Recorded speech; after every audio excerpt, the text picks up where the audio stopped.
morning. Welcome to the New Jersey Morning Show. I'm Cara Falco.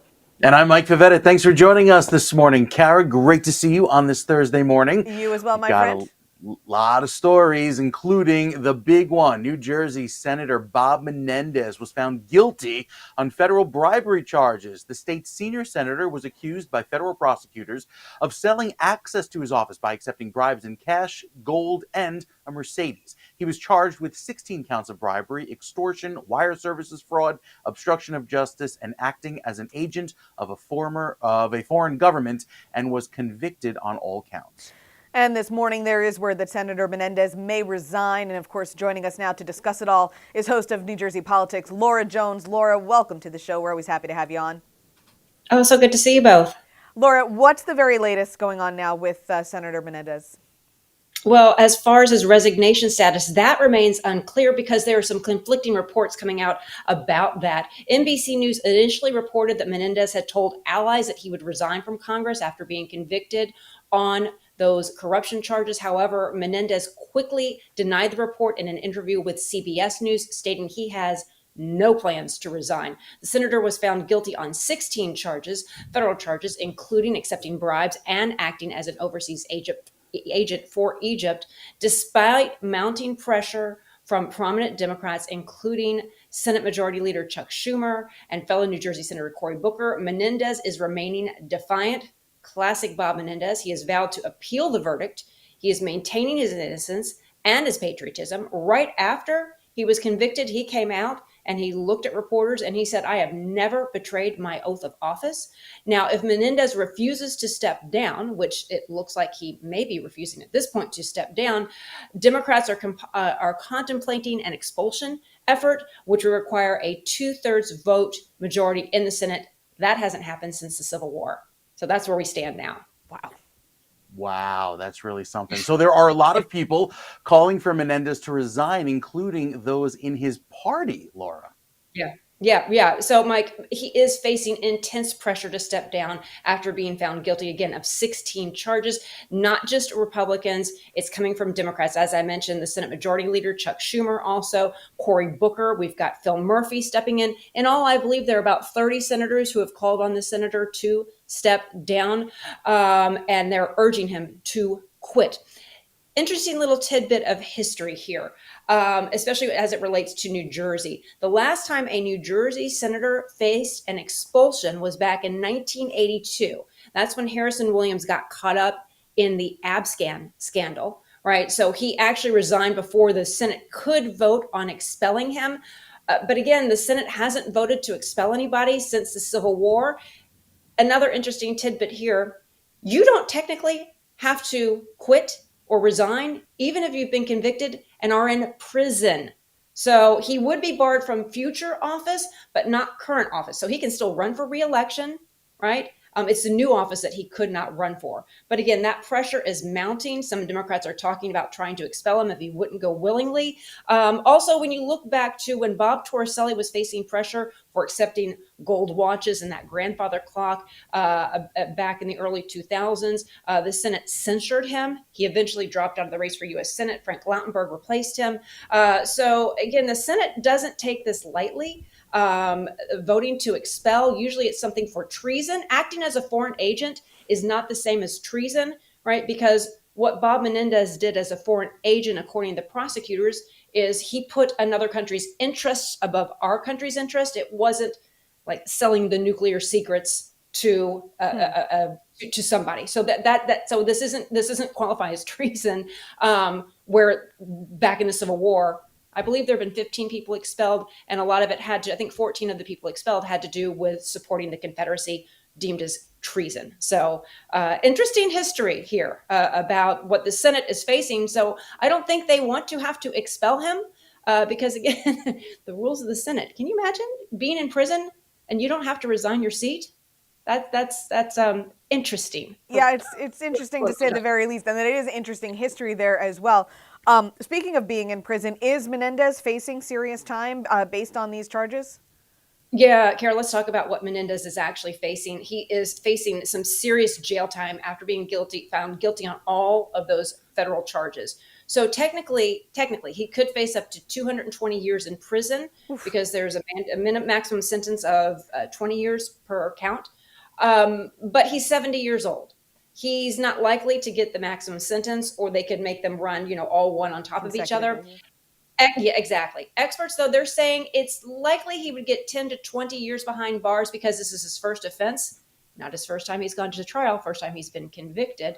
And again, at 70 years old, even 10 years can be a death sentence for someone. The judge has set sentencing for October 29th, just days before the election. Menendez has said, listen, Menendez's legal team has said they are filing an appeal. He's not being detained before sentencing, so he's home. He's not being held in prison or in jail. And I'm not sure if the sentencing could be delayed as he's appealing, but he already hired an appeals team before the regular trial got started. So his legal team is on top of it. And this isn't over. Mm.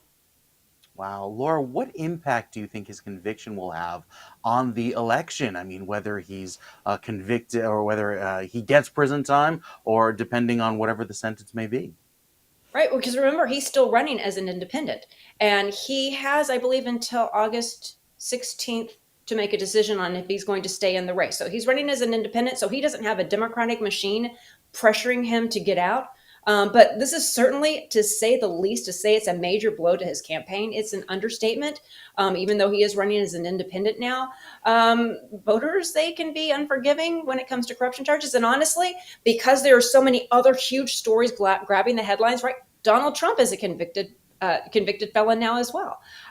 Some people aren't paying attention to the news, so they might see his name on the ballot and just think, "Oh, yeah, Menendez is who I voted with before." Let's be real, because we're paying a lot of attention to it. But given an assassination attempt on President Trump, given Joe Biden, facing pressure with his own party, people may not be paying attention to Bob Menendez. So, Democrats in New Jersey, they threw their support behind Congressman Andy Kim. So it's possible Menendez could end up taking some votes away from Andy Kim. And then that could potentially help Republicans. They could have a little bit of an opening to gain on that. And Republicans, they haven't had a seat in the U.S. Senate since the 1970s. But again, to give that perspective, New Jersey is so blue. It's still kind of a long shot for Republicans to flip the seat. But some of the polls are showing, Trump is gaining momentum, even in New Jersey. So it could be a little bit closer than we think, especially if Menendez's name stays on the ballot. Now, if Menendez did resign, there would be another interesting storyline to follow, because then Phil Murphy would have to appoint a replacement. Who would he replace? Would he replace it with Andy Kim, who's the presumptive nominee or the presumptive winner on the Democratic side? Would he pick somebody else? And then technically the congressional seat would be open. New Jersey's election law is kind of complex, but there's a lot of unintended consequences as well. But as far as resigning, Menendez says he's not going to at this point, and he's remained pretty defiant. So I guess we'll see. Absolutely, we will. All right, Laura Jones, thank you very much, host of New Jersey Politics right here on New Jersey. We always appreciate your insight and your information, because I don't know how else to navigate this stuff anymore. Thank you, Laura. Too. You're welcome. Yeah, it's a good thing we have her, is all I can say, because otherwise we would be lost. We would. With the twists and turns of NJ politics, we're very grateful. The history and the law of it. I mean, it just you can't make this stuff up. That is all. All right, guys. Moving on, a New Jersey woman actually had to jump from a window to escape a man who allegedly fired a weapon in their home in Gloucester County. Joseph R. Hansen Jr. allegedly shot the 26-year-old woman on Saturday on the 1500 block of Weymouth Road in Franklin Township at 4:30 in the morning. Authorities reported the shot missed the woman, prompting her to run into a neighbor's house to call the police. The woman was taken to Inspira Medical Center in Elmer to treat injuries sustained from jumping out of the window. After receiving the call, police and the Gloucester County SWAT team arrived at the scene, but Hansen had left before authorities could find him. He was later discovered entering a vehicle near a convenience store, where officers were able to take him into custody. The relationship between the alleged shooter and the woman is unclear at the time. Hansen has been charged with first-degree attempted murder, aggravated assault, and weapons offenses. He's currently being detained at the Salem County Correctional Facility. A little bit of a wild story there, once again. So glad that she's okay, though, and just was able to escape the situation. Sure, yeah, and you wonder if they even knew each other as to, why this happened and if it was random. Yeah, absolutely. All right, guys, there's more New Jersey Morning Show coming up next. A father and son arrested after an explosion in Manville. And later, how the New Jersey Devils and Newark YMCA teamed up to help the youth. We'll be right back.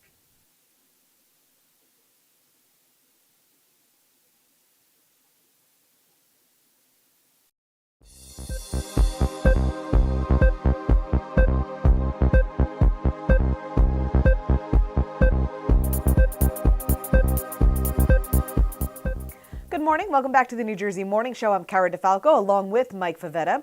Two New Jersey residents, a father and son, were arrested for causing an explosion that injured a man during a 4th of July block party. Thomas and Eric Kaiser are charged with setting off a signal cannon that launched shrapnel in Cooper Street Park in Manville on July 6th. They face charges of aggravated assault, possession of an explosive device, and criminal mischief. Now, this isn't Thomas Kaiser's first legal trouble involving explosives. In 2019, he confessed to 2 counts of possession of prohibited weapons and received a year of probation. While residents learned the explosion had injured a man, they rushed to help. Nicholas Barris, a neighbor and former EMS volunteer, described the explosion as like a bomb going off. He found a 34-year-old man with abdominal injuries. The victim was conscious, but later transported to the hospital, where he is in critical condition.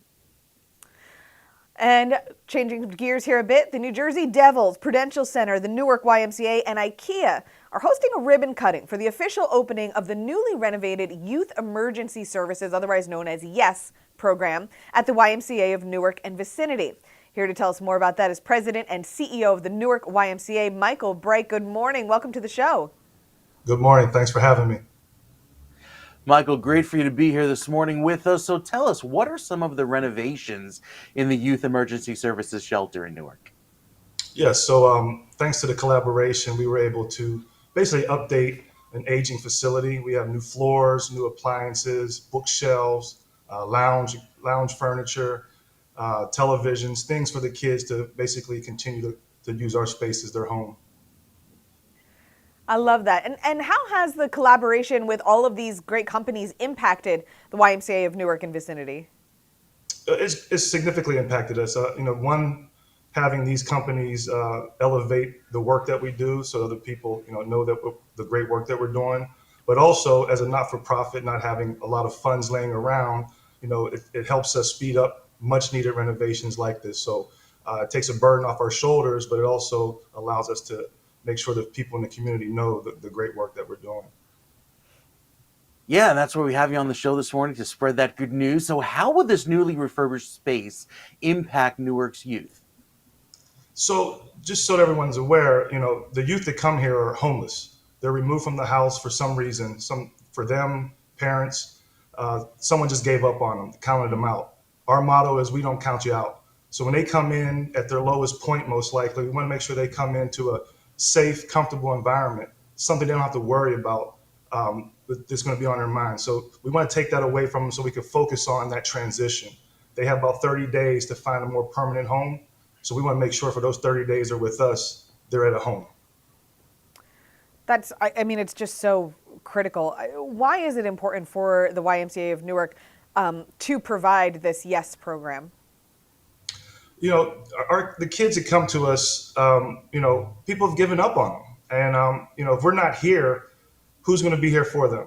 At that point in their life, some of their family members don't even know they're homeless yet. So the court systems have to try to find proper placement. So for us to be a relief for them at that moment, literally that moment in time, sometimes 2 o'clock in the morning, kids come to us. We have to be ready for them.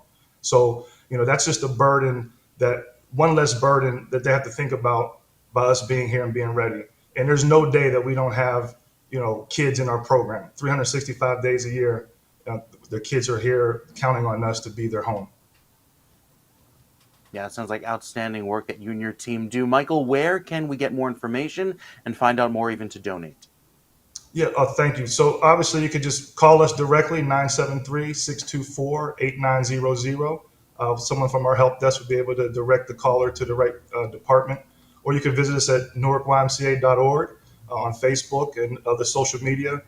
We're here. We're always taking donations. We're trying to be, as best as we can for the community. So any help, any amount of help, dollar or goods, will go a long way. Michael Bright, President and CEO of the YMCA of Newark, thank you so much for joining us on the New Jersey Morning Show. Thanks for having us and let me share the story.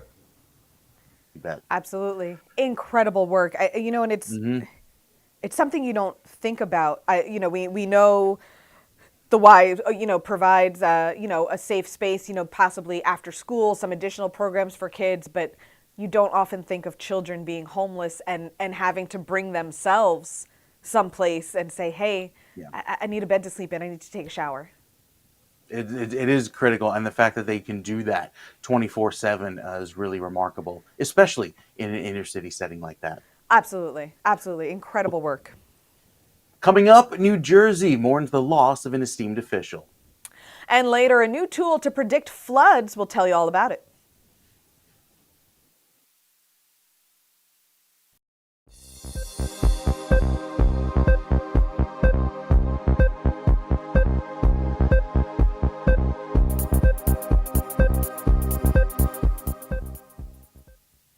To the New Jersey Morning Show, I'm Mike Favetta along with Cara Falco. A sad story, a New Jersey state official was killed in a car crash on Wednesday, July 10th in Hamilton, Mercer County. Yeah, the accident that killed Chad Lackey, the executive director of the New Jersey State Commission of Investigation, happened at the intersection of Route 130 and Klockner Road. Lackey served as a commissioner for nearly 20 years and was appointed the agency's first African-American executive director in January of 2020. Governor Phil Murphy expressed his sorrow over Lackey's passing, highlighting his pivotal role in combating organized crime, opioid abuse, corruption, and other countless issues. The governor remarks there is no doubt New Jersey is a safer and more just place because of him. Police reported that the driver, a 51-year-old woman, may have run a red light leading to the crash. Lackey and his passenger, a 44-year-old woman, were transported to Capitol Health Regional Medical Center, where Lackey was pronounced dead, while the passenger remains in critical condition. The other driver sustained non-life-threatening injuries. Community members and SCI staff are mourning Lackey's loss and hope to continue his legacy. A sad story, especially with the investigation ongoing, knowing how it was a traffic-involved incident. So, I think it's something sad to report on a Thursday morning. Yeah, absolutely. Well, next up, we have some scientists here about climate change. The scientists at Climate Central recently developed Flood Vision, a tool that provides photorealistic visualization of potential future flooding and precise entry floor elevation measurements of buildings and structures. They kicked off their Edge of America tour in early June in Maine and are now headed to New Jersey. Here to tell us all about it is technical producer and project manager Daniel Kruger and field producer Max Grader. Well, welcome to the show, Daniel and Max. Good morning. We're happy to have you guys on. So if, let's start with Daniel. Can you tell us, what is Flood Vision? How does it work? Sure. So Flood Vision, you can think of as Google Street View for sea level rise or potential flooding from hurricanes or storms. Essentially, we have multiple vehicles that are equipped with cameras, LiDAR, and GPS, which allows us to record data and create visualizations based on future sea level rise, flooding, or storms. So, Max, this question is for you. What is the Edge of America tour, and where have you traveled in the Flood Vision vehicle so far? Sure. It's a 6-month tour, started in Maine, I believe, 6 weeks ago. We're going all the way down the East Coast, around Florida, and then along the Gulf Coast, hoping to end up in Houston, Texas. Oh my goodness, that is one heck of a road trip for sure. I'm envisioning something like the Google car that you see passing. Yeah, there it is. There's the Flood Vision vehicle. A little more intense. So why is this Flood Vision tour so important? Sure. So the visualizations that we collect are able to warn people ahead of time when a storm is coming. It can show what potential flood levels could be in areas that are important. We're meeting with government officials, resiliency officers, community leaders, and media organizations like yourself to help spread the word and get people give people the knowledge that they can use. So, Max, I understand that the Flood Vision vehicle is on its way here. You'll be heading it up next week in New Jersey. So, how is New Jersey different from some of the other states that you'll visit? Well, I mean, it's all beach communities, so it's somewhat similar. But I'm a New Yorker, so I'm excited to come down to Jersey. Those are my people down there as well. But everything is a little different. You know, it's a blessing and a curse because I'm going beach to beach to beach, but I'm all by myself, so a little bit lonely, no one to share it with. But I'm having some great food. I had lobster rolls up in Maine. I'm looking forward to experiencing the Jersey Shore, and the vehicle is so awesome. It's fully electric Ford F-150. I can't drive it as fast as I would like. I got to keep it pretty slow while we're collecting data, but it's a really fun experience. It sounds like a great trip. Like I feel like I would enjoy just going for that ride. Max, have you seen, as you've been driving this thing around, we had said, what's unique about New Jersey perhaps, but I mean, does the East Coast have a lot of variation along it, or are we all pretty much kind of, sandy shores, barrier islands? Are we all kind of dealing with the same issues here? I think, all coastal communities are dealing with the same issues, but, in terms of the terrain and what I'm seeing, I mean, it's a little bit different. When I started in Maine, we try to keep, I stay off the highway. We try to do coastal roads as close to the shore as possible. The beginning part of Maine is Route 3, kind of more wilderness, but then when you get to southern Maine, it is more similar to the Jersey Shore, where it's beach community after beach community. There's some boardwalks, there's some roller coasters.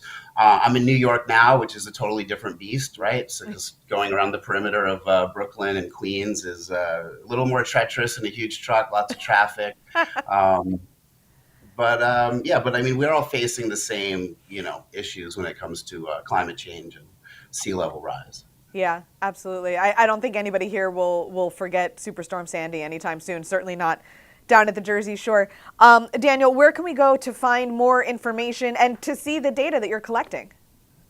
Sure. So you can visit floodvision.org, and it'll give you information about the Edge of America tour and Flood Vision in general. You can even request locations for the Flood Rover, which Max is driving to visit along this route. Great stuff, gentlemen. Thank you both so very much. And again, both from the from Flood Vision Tour and the Edge of America Tour. Thank you, guys. We appreciate it. Thank you.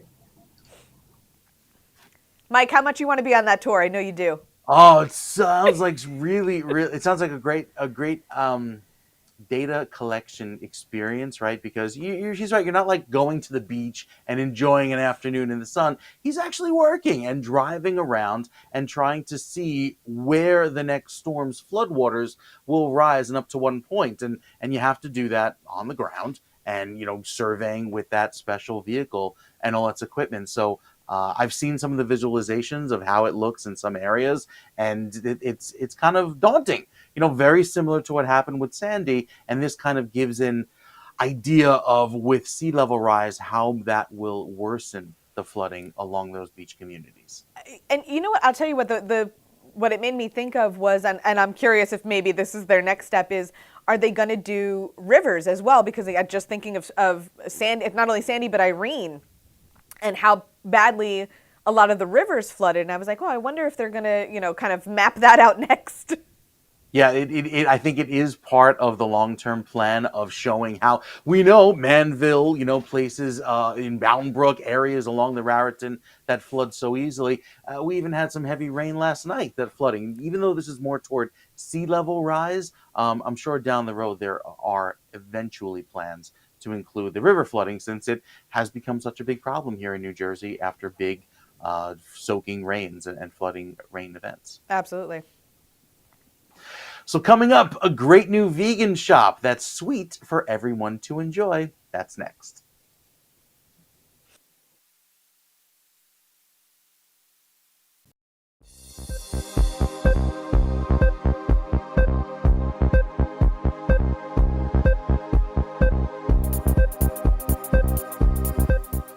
Welcome back to the New Jersey Morning Show. I'm Cara Falco along with Mike Favetta. And if you're looking for a sweet vegan treat this summer, look no further than right at the Willowbrook Mall. On New Jersey's Isabella Gallen has the story. Hi, I'm Isabella Gallan for On New Jersey, where I'm currently at Keeping You Sweet right here in Willowbrook Mall, which is a vegan dessert shop. Let's take a listen to what they have to say. Keeping You Sweet is an all-vegan and gluten-free bakery created by April Harris. Harris started the business as a way to cope with the loss of her mother. I started Keeping You Sweet as a way to cope with my mourning, the loss of my mother. And one of the things that gave me peace was seeing her handwriting in her recipe books. So with that, I couldn't look at photos of her or video of her, but seeing her handwriting just gave me peace. I started baking. It felt like she and I were in the kitchen again. Harris did not originally think that owning a bakery would be her calling. She is one of the founding members of the 1990s girl group Seduction. However, she learned that baking and entertainment do have a lot in common. Both businesses are creative. So I think with singing, I'm still in awe of the fact that you can think of a melody and it can come out of your mouth. You can write some lyrics and sing them. A tune can be created from them. It's the same thing with baking. Harris was able to create the Keeping You Sweet kiosk in Willowbrook Mall through a program that helps business owners find their place within the mall. There's a program called Partnership to Empower, and the mall has a accelerator, a 30-day accelerator that assists with learning how to be a retailer in a mall. And after I completed that, I decided, let's try a retail store. The reason why all of her baked goods are vegan and gluten-free is because she wanted to be able to have desserts for people with numerous food allergies that may not be able to have many other desserts. The person who is vegan and also gluten-free is our #1 customer. Our customer is allergic to dairy, allergic to egg, allergic to gluten. They have serious issues, and it's not an option for them. They just can't have it. So we cater to them. We also have customers who are like, I don't care what it is. It tastes good. I enjoy it. For the employees working at Keeping You Sweet, working here was an eye-opening experience. I think since working here, I didn't realize how many people had a lot of different dietary restrictions until now. And a place like this, I feel like it is needed because we get a lot of customers that come and they can't have certain type of sprinkles, any cake. I didn't think it was gonna taste the way it does, but it don't taste really different. It tastes good, and I really like the chocolate crumble. The team invites everyone to try their products, even if they are not vegan or have allergies. There is something there for everyone. Just be open with yourself, you feel me? I feel like if you be open with things you eat, I feel like you're gonna try more things and not be sheltered. We do convert the non-believer or the non-vegan or that's disgusting or it's hard, or last time I had one, it tasted terrible. We try to make it as moist as possible, very flavorful. Because I'm so sensitive to folks who have lost, if anyone who's had a recent loss or just feeling down or whatever, you come here, we pick you up, we make you feel good. So whenever you are in need for your next sweet pick-me-up, make sure to stop at Keeping You Sweet in Willowbrook Mall.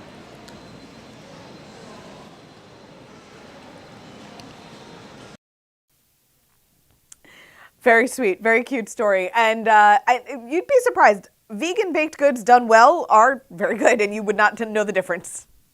I've had a few vegan cookies before, and I was kind of surprised. I'm like, "Are you sure? Are you sure there's no butter in this?" But yeah, they, with the right recipe, that sounds delicious. Absolutely, looks good. We'll have to go check it out. All right, guys, coming up, New Jersey welcomes 124 new state troopers. And after, how one New Jersey animal rescue is changing dogs' lives. We'll be right back.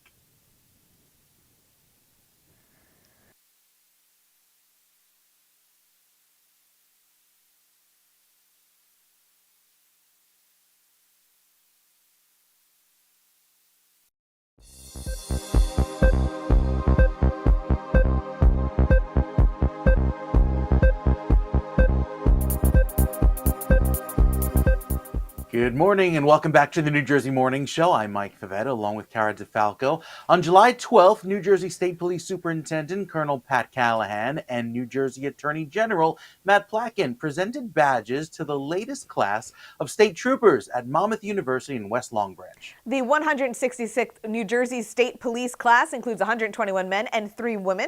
The recruits completed 24 weeks of rigorous physical and academic training, which included role-playing exercises for scenarios like motor vehicle stops and domestic violence situations, along with guidance from cultural and community leaders.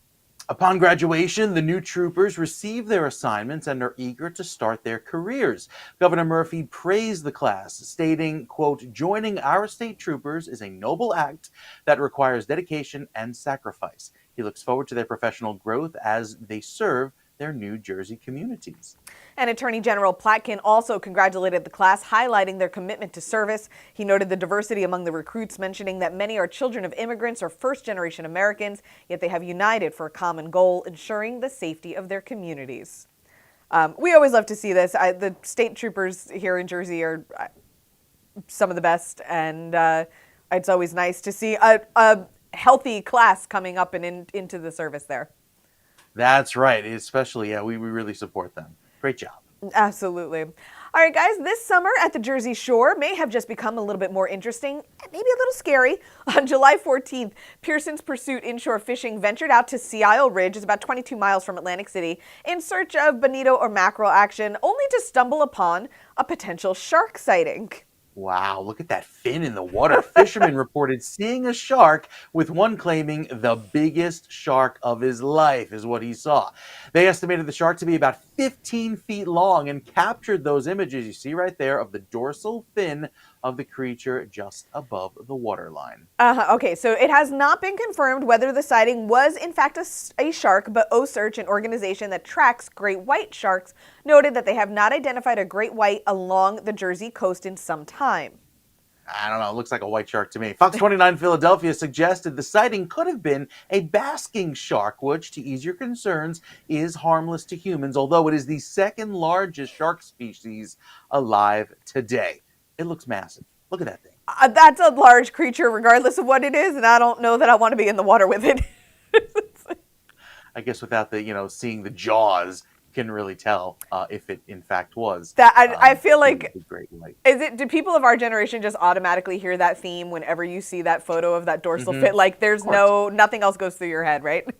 Absolutely. Yeah. Even when the dolphins come by the shore and everyone goes, "Oh, look, dolphins." I went, I don't know. Are they running from something? I feel better when the dolphins are there because I'm like, I know the dolphin can take the shark. So I'm good when the dolphins are around. Anything else, I'm like, no. Yep, up to my ankles. All right, well, we've got more New Jersey Morning Show coming up next. Stick around.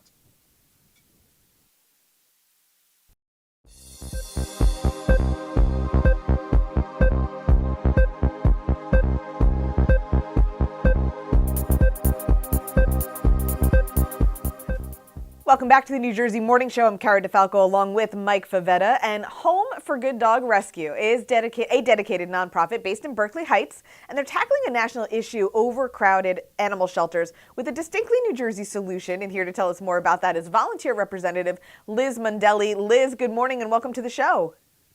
Thank you. Thank you so much for having us on. We are so passionate about what we do, so we appreciate you highlighting us. Thank you. Great to welcome you both. Can you tell us who's joining you this morning? My goodness, I would like to welcome our beautiful foster puppy, Harry. Harry is one of a litter of 6 puppies who was at a high kill shelter down in South Carolina. Harry would have been put down. He would have been euthanized along with the rest of his litter because they had ringworm. And ringworm takes a few weeks to treat, and shelters are at capacity, and they just don't have the ability to treat them.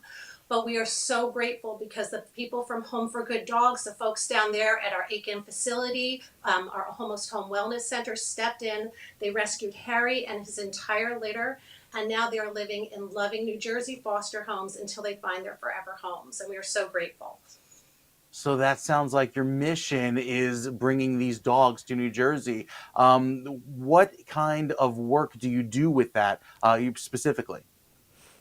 So specifically, Home for Good Dogs is a dedicated nonprofit, and we are a 100% foster-based rescue, which means we get dogs in the most need out of high-kill shelters who are on the euthanasia list, who are abandoned or strayed, who have medical issues like Sweet Harry here, and we get them up to loving volunteer foster homes here in New Jersey. The people of New Jersey are so wonderful because they open up their hearts and their homes, and they take dogs in and they have them fostered until they get adopted. And this way we try to guarantee that no dog that we rescue sees the inside of a shelter again. I love that. So, we hear so much about these overcrowded shelters across the country. How do you guys address those issues? So again, you're pulling them out of the high kill shelters, you're putting them in with fosters. How do people get involved with that? Can you hear me? Can you still hear me? Yes. Okay, wonderful. So you'll show our pictures. I will continue to talk. You ask me questions. Go right ahead. We were just saying, how do you go about finding these foster homes for these animals? Because we hear about the overcrowded shelters. We know it is an issue, but I imagine finding people to open their homes is equally as difficult.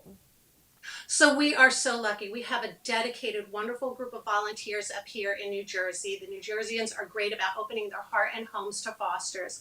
And what we do is Home for Good is so good. Dogs is so good, wonderful about supporting our fosters in need. So our fosters get all the support they need. We have a vet tech on staff to support for any medical issues. We have a foster coordinator who helps place the proper dog in the right home. We also have volunteers who are there to support our fosters every step of their journey.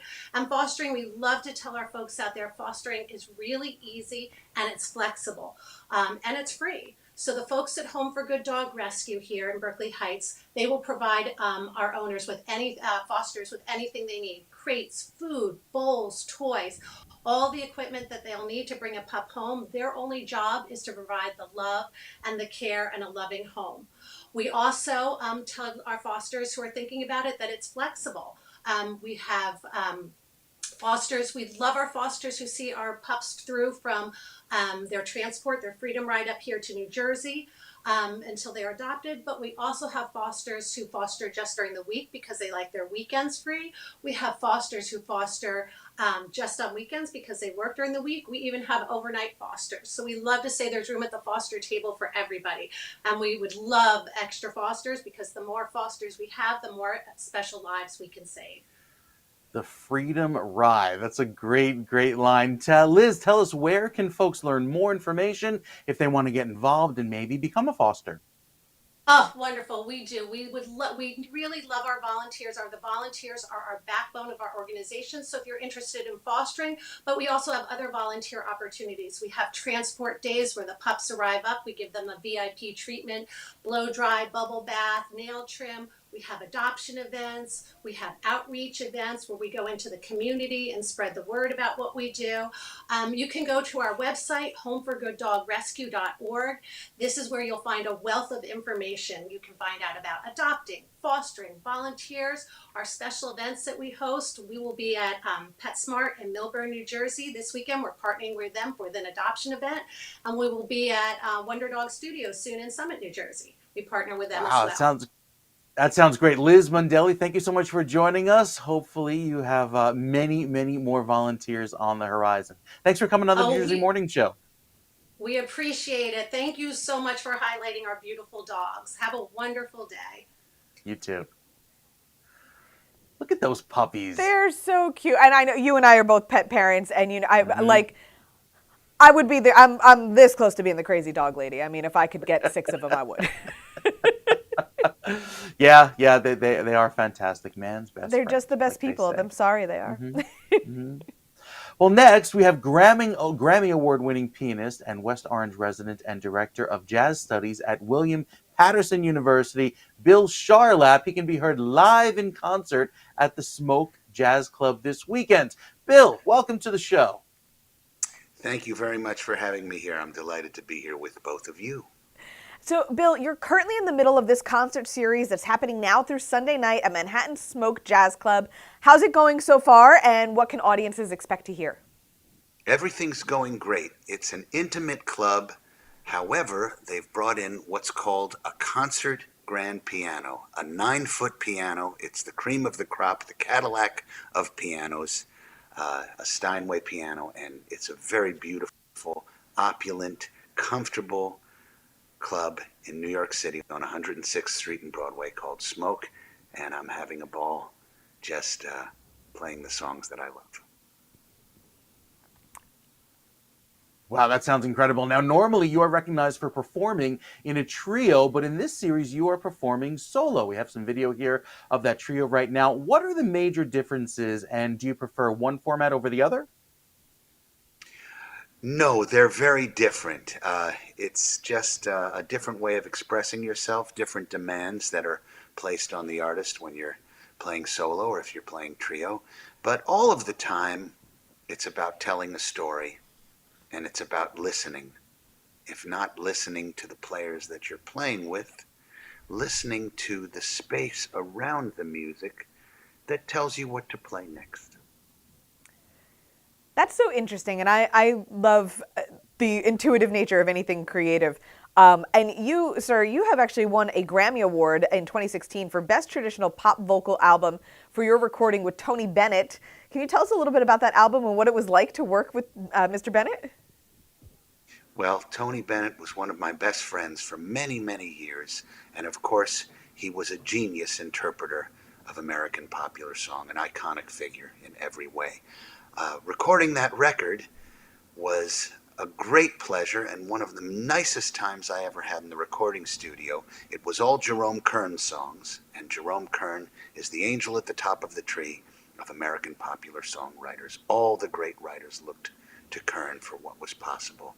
And one of the things that makes that record very special, besides, of course, working with Tony Bennett, was working with my trio, with Kenny Washington at the drums and Peter Washington at the bass, and also working with my wife, the great jazz pianist, Rini Rosnes. We played 2 pianos with Bennett.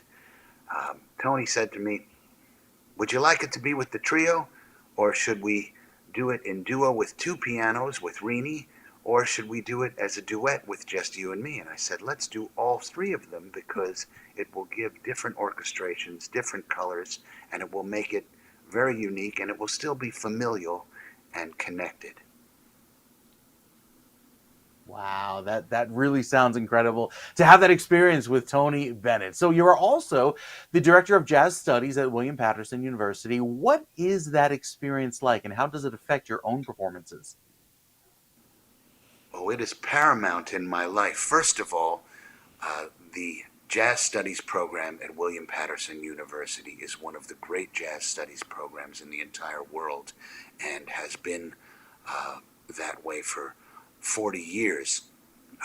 The people who came before me in my position were the great Thad Jones, the composer and orchestrator and cornetist, the great Rufus Reed, bass player, composer, the great James Williams, pianist and composer, and the great Mulgrew Miller. So I am in a wonderful tradition of incredible, iconic artists. But what makes the school so great are the students. We have some of the most talented, best and the brightest, directed and thoughtful and original and unique men and women, young men and women, who have their eyes on being artists in this field and are brilliantly talented. And it's a wonderful, nurturing, serious community. And the faculty that I work with, I can't say enough about, from Dr. David Dempsey, who's the coordinator of jazz studies, to all of the faculty I work with there, who are simply the best in the world. There is truly, when something you love, to be able to teach it is really a wonderful and unique experience. Bill, where can we go to get tickets to your show and learn more about you, your work, your upcoming album? Well, I wish I could tell you the exact URL, but I can tell you that it's Smoke Jazz Club. Now, you're calling it a series, but this is a run at a jazz club. It's an intimate situation. This is not a concert hall experience. It's much more like inviting you into my very opulent living room. However, this particular living room has a great chef, great food, a wonderful staff, a very romantic atmosphere, and a 9-foot concert D in perfect tune. So go to Smoke Jazz Club. Just, I've heard of this thing called the interweb. I think if you go on there, you can figure out where Smoke Jazz Club is. You'll find the tickets.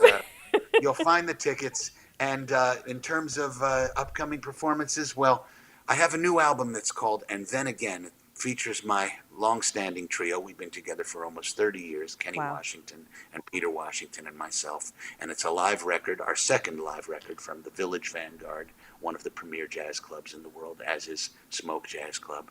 And that album's going to be out on August 16th, and we'll be at the Vanguard for a couple of weeks right after Labor Day. But for now, come on over to Smoke and come into my living room. Your opulent living room. Bill Charlap, thank you so much for joining us this morning. We appreciate it. Good luck to you. Break a leg at your remaining shows. And thanks for joining us today. Thank you very much. Delighted to be here with you. All right, guys. We've got more New Jersey Morning Show coming up next. Stay with us. There's news and weather after this.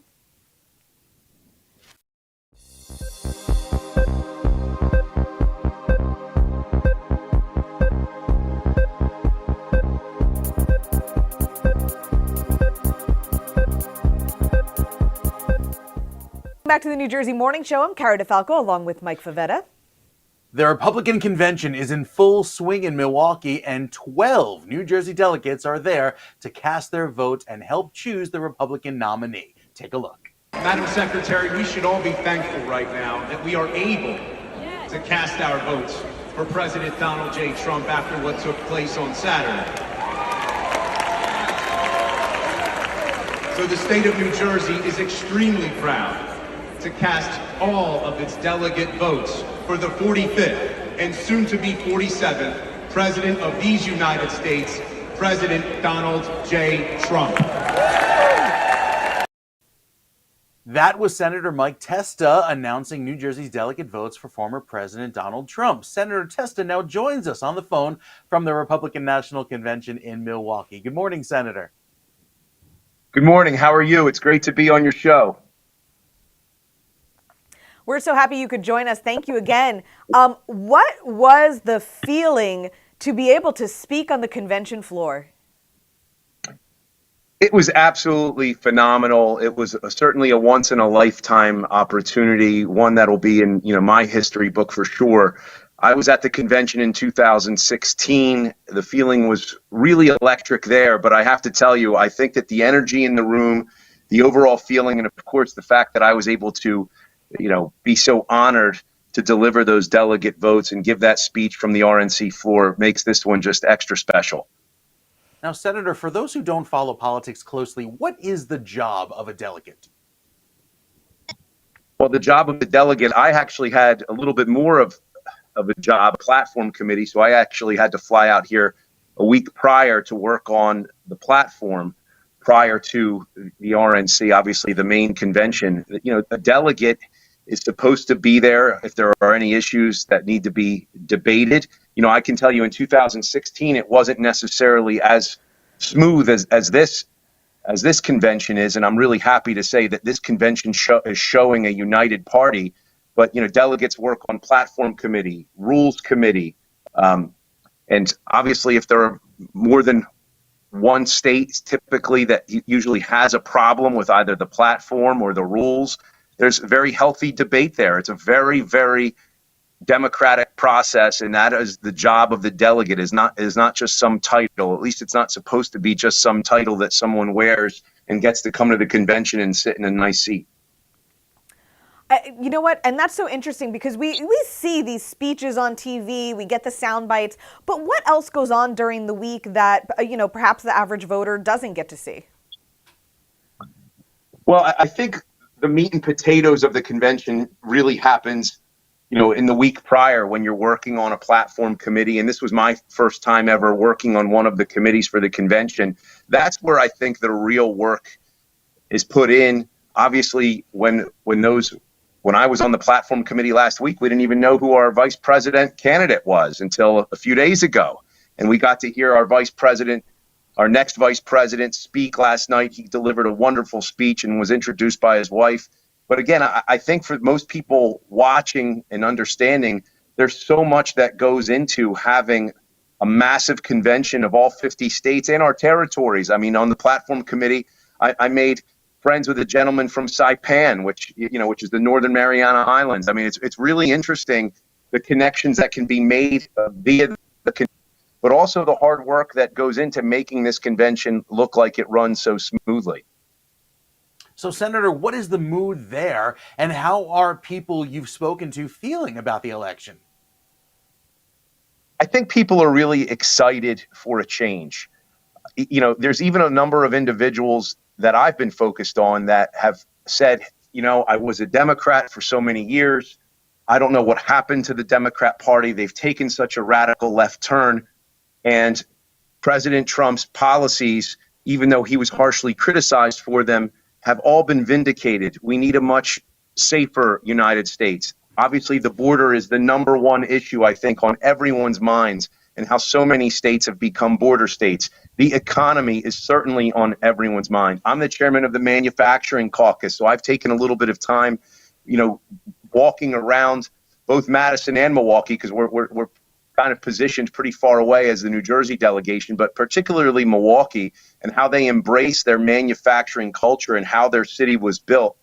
And that's a major part of the platform, to make sure things are made right here in the United States of America. And people are just really excited and proud to be American again. I think the last time I really felt like this, I was a very young child, and it was with President Ronald Reagan. I think one of the things, in the Make America Great Again platform, it's to make America one again. We need to all unite as Americans and stop this divisiveness, especially after what we saw last Saturday with someone trying to assassinate the 45th and soon to be 47th president of these United States. Senator, New Jersey is a notoriously blue state, at least on the federal level. But there has been some recent polling showing President Trump leading President Biden. What is your thought on a Trump win here in New Jersey? I think it's absolutely possible. I was President Trump's co-chairman along with Senator Joe Panaccio in 2020. I had more than one meeting at the RNC in Washington, D.C. at that time, and modeling showed that New Jersey was in fact in play prior to COVID.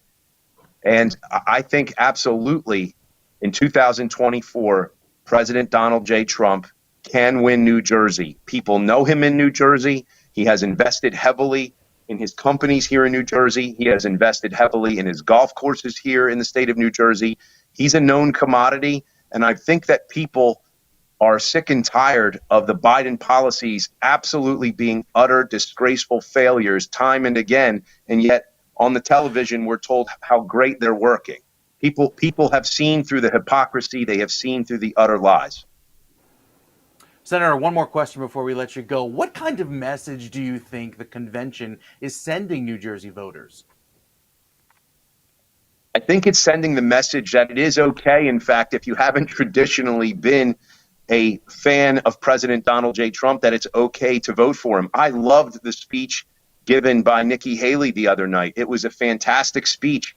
She actually stated what we've all known all along, that it's okay to disagree at times, but you have to look at this binary choice. It's either President Biden or President Trump. I think it really harkens back to Ronald Reagan's speech so many years ago of a time for choosing. We are at that important precipice, not only in the state of New Jersey, but in the entire United States of America. We are at a specific time where we have to choose whether we are going to preserve the republic, preserve the United States that we all know and love, that we grew up in, or we're going to go with a very radical left turn where we have open borders, fentanyl pouring across our borders, poisoning and killing our children, and whether we're going to respect police, whether we're going to build things here in the United States of America. I think it is absolutely a clear choice for President Donald J. Trump and all of the policies that he had in 2016 to 2020 that President Biden has done everything in his power to try to destroy over these past 4 years.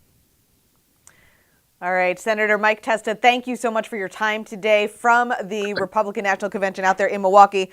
We wish you to enjoy the rest of the convention and safe home. And thank you again for your time today.